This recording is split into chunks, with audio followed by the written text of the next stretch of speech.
Hello friends, hi, welcome to Meena sweet home.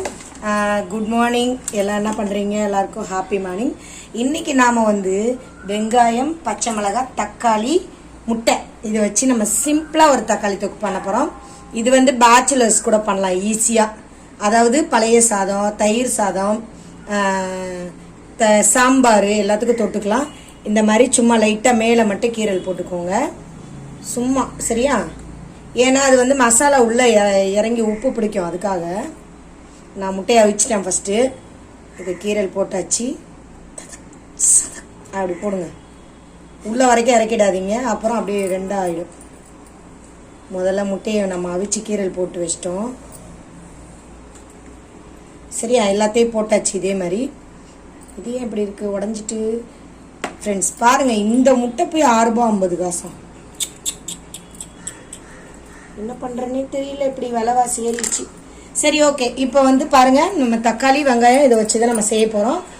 முதல்ல நம்ம கடாயை அடுப்பில் வச்சுருக்கோம். அடுப்பில் காய வச்சிட்டோமா? இப்போ எண்ணெய் ஊற்றிக்கலாம். அதாவது நான் சின்னதாக ஒரு 4 வெங்காயம் அரிஞ்சிருக்கேன். 4 வெங்காயம் வதங்குற அளவுக்கு ஊற்றிக்கோங்க. இது நம்ம தண்ணி ஊற்றிலாம் தக்காளியை வேக வைக்க போகிறதில்ல, அதனால் எண்ணெயிலேயே தான் நம்ம செய்ய போகிறோம். அதனால் எண்ணெய் கொஞ்சம் தாராளமாகவே ஊற்றிக்கலாம். சரிங்களா? அதிலே தான் வதக்க போகிறோம்.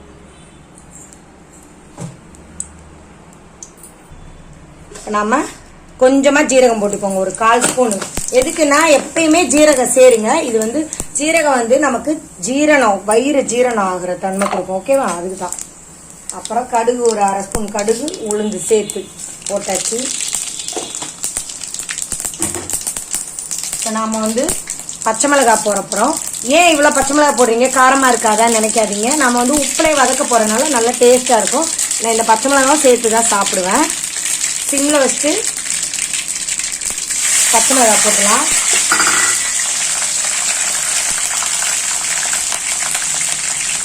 அடுத்து கொஞ்சம் கருவேப்பிலை 2 பொடி போடலாம்.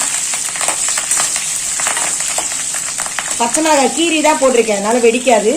நீங்கள் முழுசாக போட்டிங்கன்னா கண்டிப்பாக வெடிக்கும். சரிங்களா? நீங்கள் எப்பயுமே 2 கீரி போட்டிங்கன்னா வெடிக்காது. இப்போ வெங்காயம் அது கூட போடுங்க. நல்லா வதக்கணும். அதாவது இவ்வளோ வெங்காயம் தெரியுதா? இது நல்லா பாதி ஆகுற அளவுக்கு வதக்கணும். வதங்கட்டும், எண்ணெயிலே வதக்குங்க. நம்ம இதில் தண்ணியை சேர்க்க போகிறதில்ல. ஈஸியாக செய்கிறது எங்கள் ஊரில் ஆச்சி அடிக்கடி செய்வாங்க. ஏன்னு கேட்டால் இது வேறு செலவு கிடையாது. வெறும் வெங்காயம், தக்காளி, பச்சை மிளகாய், எண்ணெய், அவ்வளோதான். அதனால் 4 பொருளை வச்சு செஞ்சிடலாம். நான் அதில் டிஃப்ரெண்ட்டாக கொஞ்சம் முட்டை அவிச்சு போட்டு செய்கிறேன். ஏன்னா பிள்ளைங்களுக்கு அந்த தக்காளி தொக்கில் உப்பு போட்டோம்னா சூப்பராக, முட்டை போட்டால் சூப்பராக இருக்கும். உப்பு உரப்பெல்லாம் பிடிச்சி. அதுக்காக நல்லா வதங்கட்டும். இந்த பக்கம் சாப்பாடு ஆகுது. காலையில் ஆஃபீஸ் போகிற முன்னாடி எல்லாம் செஞ்சுட்டு போகணும்ல. இவங்களுக்குலாம் லீவ் வேறு விட்டாங்க. வயிற்றுக்கு பார்க்கணும், உடம்பை பார்க்கணும், எல்லாம் பார்க்க வேண்டியது இருக்குது ஃப்ரெண்ட்ஸ். இன்னும் லைட்டாக வேகணும். நல்லா வதக்கணும். ஒரு 2 நிமிஷம் ஒரு வாட்டி நல்லா இப்படி கிண்டி விடுங்க.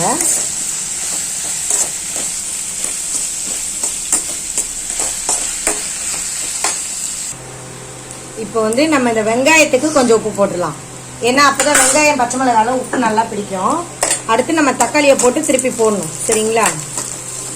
நல்லா பாதி வதங்கிருச்சு வெங்காயம். பாருங்கள், இன்னும் கொஞ்சம் லைட்டாக வதங்கணும். கருக விடாமல் கிட்ட நின்று வதக்குங்க. என்ன? ஏன்னா இதில் உப்பு பிடிச்சாதான் அடுத்து தக்காளி போட்டோம்னா அதுக்கு போடணும். 2ஐயும் போட்டோம்னா வெங்காயம் சல்லுன்னு இருக்கும் நம்ம சாப்பிடும்போது. இது நம்ம சாப்பாடோட சேர்த்து வெங்காயமும் நல்லா சாப்பிடலாம். உப்பில் வதக்கி இருக்கிறதுனால.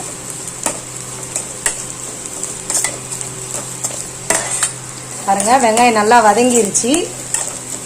இப்போ நம்ம தக்காளி போட்டுருவோம். தக்காளி நல்லா 3/4 கிலோ அளவு வெட்டியிருக்கேன். ஏன்னு கேட்டால் 2 வேளைக்கு வரணும். இது வதங்கிடும். வதங்குச்சுன்னா உங்களுக்கு பாதி ஆயிடும். மஞ்சத்தூள், மிளகாத்தூள் எதுவுமே போடக்கூடாது. வெறும் வெங்காயம், தக்காளி, பச்சை மிளகாய். இதை ஈஸியாக செய்யலாம். இது வெறும் வாயிலே நமக்கு சாப்பிட அவ்வளோ டேஸ்ட்டாக இருக்கும். இப்போ இதுக்கு தேவையான கொஞ்சம் உப்பு போட்டுடலாம். ஃபஸ்ட்டு மாதிரியே இவ்வளோ போட்டுக்கோங்க. ஒரு 1/2 ஸ்பூனு அப்புறமா நம்ம தேவைன்னா இந்த தக்காளியை சாப்பிட்டு பார்த்து கூட அப்புறம் போட்டுக்கலாம். இது வந்து தக்காளிக்கு ஈஸியா செய்யறது. இது உங்களுக்கு வதக்கி இதெல்லாம் காமிக்கிறதுனால உங்களுக்கு லேட் ஆகும். நீங்க நறுக்கி வச்சுட்டு தாளிச்சிங்கன்னா எப்படி ஒரு 20 நிமிஷத்துல செஞ்சிடலாம். ஒரு சாதம் வடிச்சிட்டு அது மேலே சுடு சாதத்திலே போட்டு சாப்பிடலாம். சூடா சாதத்துல அப்பளங்கிப்பளம் எதுவும் வேணாம்.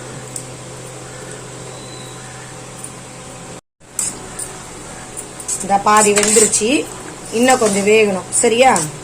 இன்னும் கொஞ்சம் வெந்தோடனே நம்ம ஸ்டவ் ஆஃப் பண்ணிடலாம். ஆனா நல்லா இந்த தக்காளி முழுசு முழுசா இருக்கு பாருங்க, இது வந்து வெறும் தோல் மட்டும்தான் தெரியணும். அந்த அளவுக்கு நாம மசிச்சு விடணும். அப்பதான் டேஸ்டா இருக்கும். ஏன்னா கதிர் வந்து தக்காளி வெங்காயம் எல்லாம் பொறுக்கி பொறுக்கி கீழே வைப்பான்ல, இப்படி செஞ்சு கொடுத்தா பொறுக்க முடியாது. இதுதான் சாப்பிடணும், வேற வழி இல்லை. பார்க்கலாம், நல்லா வேகட்டும். சரி, நல்லா வதங்கிருச்சு.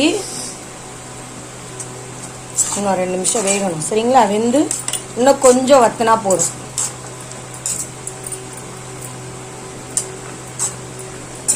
இப்ப அவ்வளவுதான், எண்ணெயில நல்லா வதக்கி எடுத்தாச்சு. கொதிக்குதா? இப்ப என்ன பண்ணணும்னா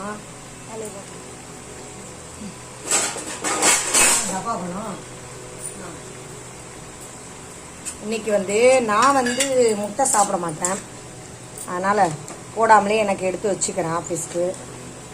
ஆஃபீஸ்க்குனா எனக்கு மட்டும் இவ்வளோ இல்லை ஃப்ரெண்ட்ஸ், கூட யாருன்னா கொஞ்சம் இருந்தால் கொஞ்சம் கொடுத்துட்டு சாப்பிடுங்க. எடுத்து வச்சிட்டேன்.